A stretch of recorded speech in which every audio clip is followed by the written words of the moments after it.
Hey everyone! Welcome to another episode of Renton Reflects. As someone who grew up in the late 1980s, sometimes I come across bits of media from that time period that I had no idea existed back then. This animated TV short is one of those cases.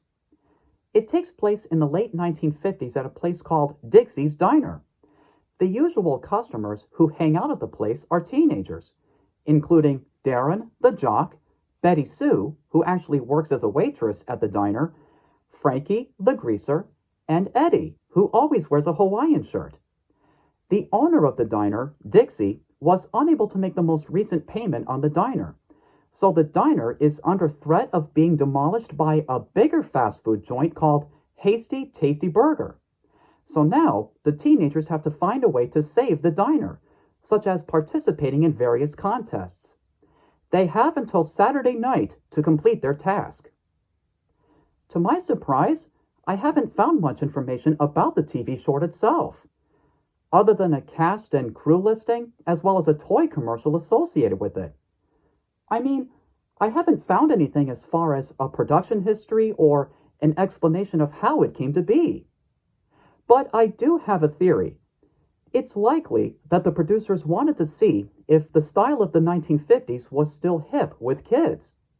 In other words, have this cartoon be like that of the hit TV show Happy Days, only a little more kid-friendly. This approach did not seem to come off as strongly as the producers might have hoped.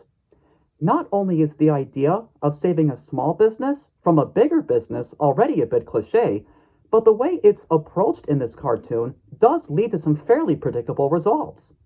Not to mention that the characters are practically one note in terms of personality.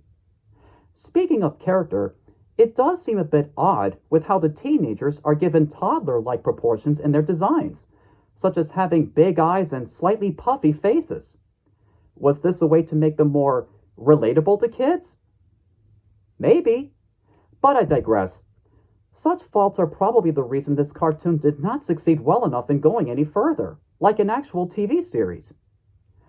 I do wonder, though, if such a TV series were to have been greenlit, what kind of scenarios would the writers have to come up with to fill at least one season, if not more than two? Other than some typical teenage problems the main cast would have to work together to fix, I can't exactly think of anything that unique. If only the premise and the characters were fleshed out better, then maybe something would have come out of the potential series.